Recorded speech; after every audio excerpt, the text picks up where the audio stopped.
Not too long ago, the newest Five Nights at Freddy's game, Into the Pit, by Mega Studios released. The game so far has been a glowing success, both financially and critically.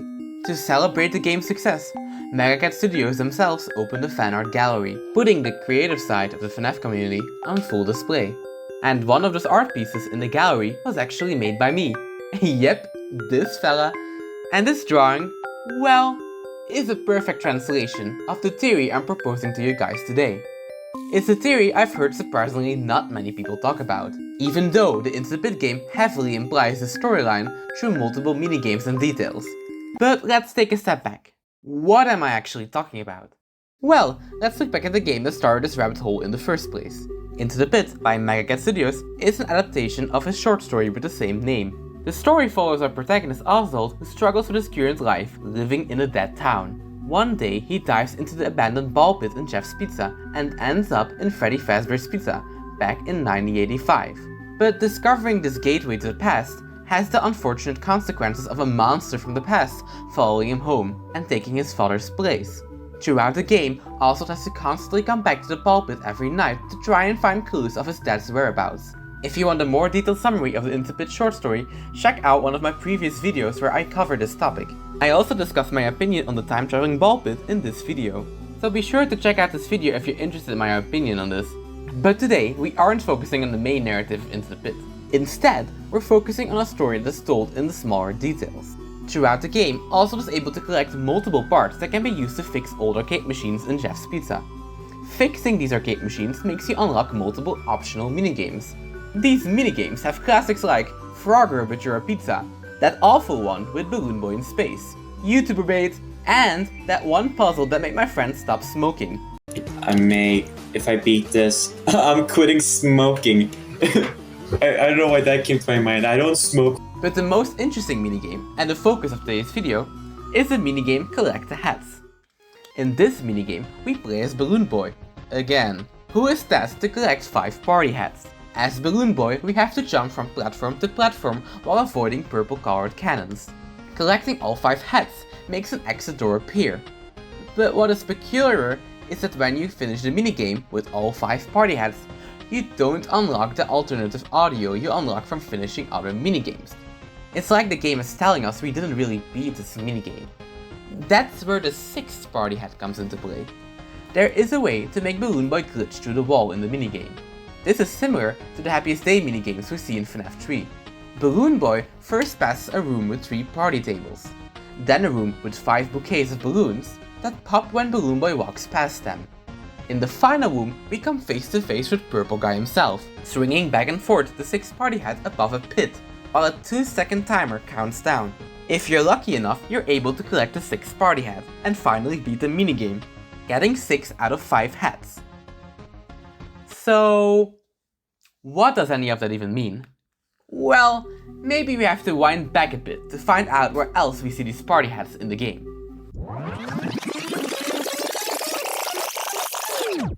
All the way back in the prologue of the game, Oswald discovers the ball pit for the first time. When he dives into it, he discovers what Jeff's Pizza used to be in the past. A Freddy Fazbear's Pizza location, filled with kids that are dancing, eating pizza, and playing video games. And what do all of these kids have in common? Party hats. Almost every kid in the location is wearing a Freddy Fazbear themed party hat. But I mean, that's not really special, right? It's Freddy Fazbear's after all.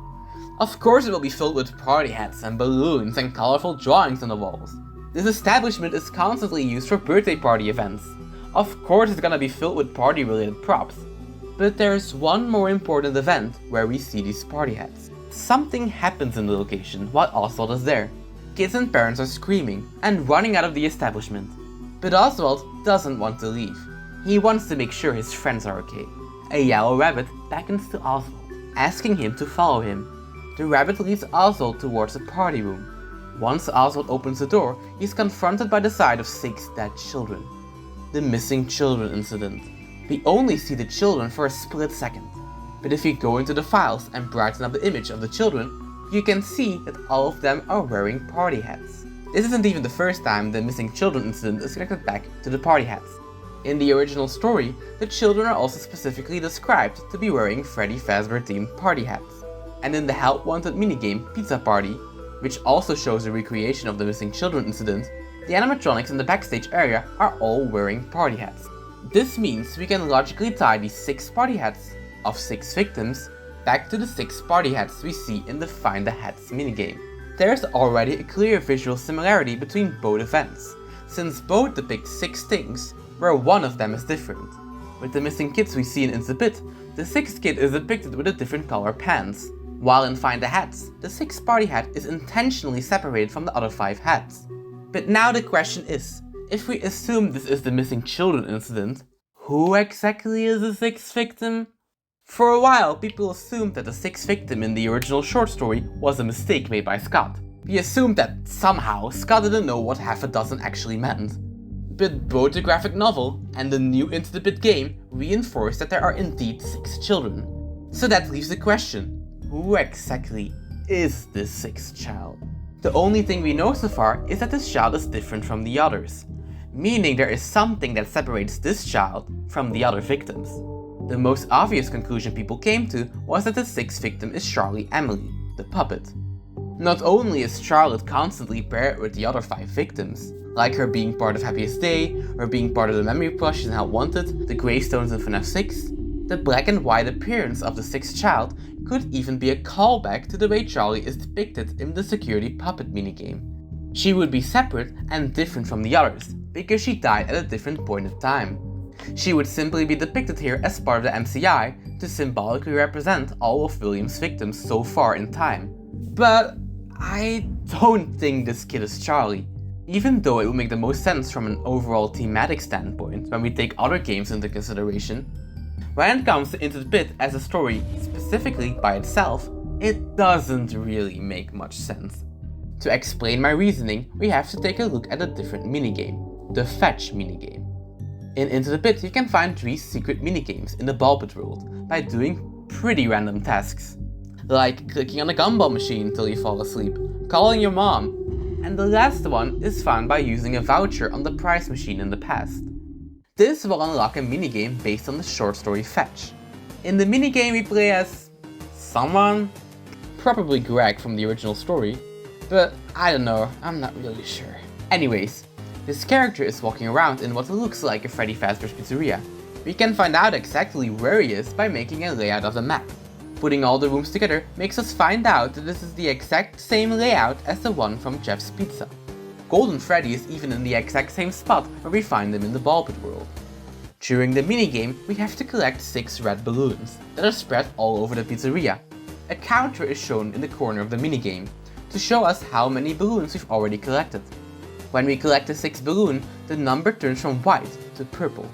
Collecting all 6 balloons also opens the door to the final room. When we enter the room, we find a little stage with something that looks like Fetch on top of it. Oh buddy, you've seen better days. The 6 balloons will appear in the room one by one. And then, well, nothing happens actually. Well, nothing happens until you choose to leave the room.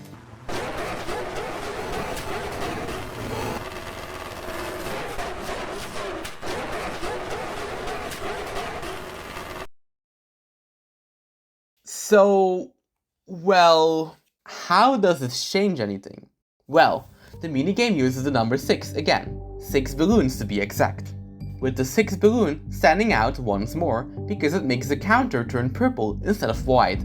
Not only that, but the room you unlock by collecting all of them is specifically the party room, the exact same room where the missing children get killed in Into the Pit. So, isn't it strange to find Fetch in this exact room?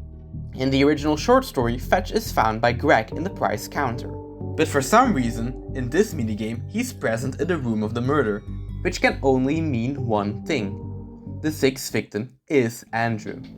Okay, I know, unpopular opinion. But for people that need a refresher, Andrew is a character that was introduced in the Stitch Rate Stingers. He is one of 2 souls who inhabit the Stitch Rate animatronic. But all of that doesn't really matter much for this conversation. What matters the most is that Andrew is one of William's victims. A victim that chose not to move on and hold on to William's soul. Once William burns in Pizzeria Simulator, Andrew is unwilling to let William move on. Andrew makes the choice to forcefully keep William alive. torturing him with nightmares while he's stuck in a coma. In the story, The Man in Wolf 1280, we learn that William was found after the pizzeria simulator fire and put into the hospital, where he is kept alive by Andrew. Even when his life support is pulled and when the nurses try to kill him, William doesn't die, because Andrew is not letting him die. Later in the story, William is able to escape the hospital when a priest takes him to the Fazbear Entertainment Distribution Center, where William makes the brave choice to explode. During the explosion, Andrew's anger is also spread over multiple items, but his soul specifically ends up in the Fetch animatronic. So Fetch in the books is possessed by none other than Andrew himself. So isn't it peculiar that the first thing we see when we unlock the party room, where the MCI took place, is Fetch himself? The minigame is intentionally connecting Andrew back to the crime scene, making me think the sixth victim isn't really Charlie, but Andrew. Okay, let's take a step back again. I already see you guys stopping right now, but ClavisKey, Fazbear Frights isn't canon to the games. Isn't Andrew just a Cassidy parallel? Well, no, not really. No. In this video, I won't be discussing the canonicity of the Fazbear Frights books. I will move forward with the assumption that Stitchline is indeed canon to the games. This is a future topic I will cover in another video.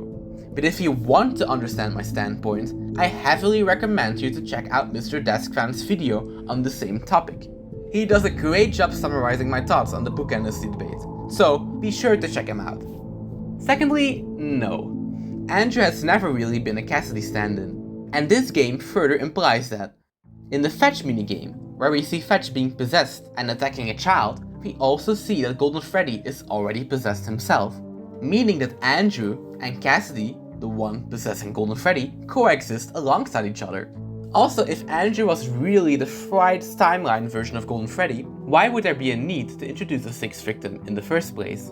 There wouldn't be a need for a sixth victim if Andrew already takes the place of the fifth victim in this separate continuity. But the final piece of evidence that ties everything together for me was the scrapped dialogue that was found in the files. Yes, the Collector Heads minigame originally had dialogue in it, but this dialogue was scrapped in the final version of the game. Because I'm covering scrapped content right now, be sure to take everything I say with a grain of salt. Because most of the time, scrapped content gets scrapped for a reason. But because people have also used the scrapped lines of Help Wanted 2 as evidence, I feel comfortable enough to also bring up this dialogue as evidence. Originally, there would have been a second Easter egg inside of the Collector Heads minigame. When you glitch into the wall, there would have been a 20% chance you wouldn't see the purple guy, but Old Man Consequences instead. When you got closer to him, he would start talking to you. You fell down a rabbit hole, didn't you? It's not your fault. You didn't know. The others didn't know either. You're a little different from them, you know. You're not trapped yet. Find solace in knowing such. Look to the sky or fall into the pit. The choice is yours. After this piece of dialogue, the party head would fall into the pit below. A lot of people have interpreted this dialogue as Old Man Consequences talking to Oswald himself, using it as evidence for the popular Into the Pit loop theory, the theory that Oswald is stuck in a time loop inside of the ball pit. But I don't think this dialogue is exactly about that theory. The dialogue is found in the Collector Heads minigame, so I'm convinced it's tied to the already existing theme in this minigame. Old Man Consequences even says that you aren't like the others, just like the sixth victim is different from the other victims. I think the dialogue isn't Old Man Consequences talking to us, playing as Oswald, but instead it's him talking to Andrew himself. Let's dissect it. You fell down the rabbit hole, didn't you? This talks about Andrew being killed by William's hands. It's not your fault, he didn't know. The others didn't know either. Andrew didn't know he was being lured. The other victims didn't know they were being lured either. Them being killed was not their fault. They were tricked by the yellow rabbit. You are a little different from them, you know. You're not trapped yet. Find solace in that. Unlike the others, Andrew never got stuffed into one of the animatronics. He's different from them because his soul isn't tied to the mortal realm. Look to the sky or fall into the pit. The choice is yours. Old Man Consequences gives Andrew the choice to move on by looking at the sky, or staying behind in the mortal realm by falling into the pit. And by the fact the party head falls into the actual pit in the minigame, I think we can easily guess what Andrew's choice was. Just like the epilogues, Andrew made the choice to stay with Afton, staying behind, slowly forgetting who he really is, his anger fully consuming him, until it's all that's left. But for now, this is where our journey ends. There isn't much left to discuss anymore. Well, there's one thing I can still bring up. One other thing that can be found in the files is an image of Spring Bonnie, surrounded by 6 kids. All of them look similar to the MCI victims, and the 6th one is a boy. But I didn't want to really use it as evidence, since the picture clearly dates back to an older build of the game. And there's also a version of this picture in the files that doesn't have the 6th victim in it, so it's probably scrapped for a reason. Also, on another side tangent, I would also like to bring up the old Boy in Hallway teaser that was posted on Reddit 2 years ago. We still don't know what this drawing actually means, but I wanted to bring it up, because the boy in this image is also depicted in black and white, similar to how the 6th victim is depicted in Into the Pit. Even the pose is oddly similar. But this can also be a crazy coincidence. We don't really know what this image is for in the first place. But that doesn't mean I think our story ends here. We know both from the Scott interview and from the teaser at the end of the 3-star ending that the next Megacat Studios game will most likely be an adaptation of the short story Fetch. I think the Into the Pit game is deliberately building up Andrew because he will be further explored as a character in the next game. And based off Scott's wording in the interview, we'll have to try and find a way to stop and defeat Fetch in the game. Greg wasn't able to do this in the original short story. But if the game will have multiple endings, there will be one ending where Greg will find a way to actually stop Fetch once and for all. And to do that, he will probably have to find out what, or who, Fetch actually is. But that's it for today. This was ClavisKey, and I'll see you in the next video.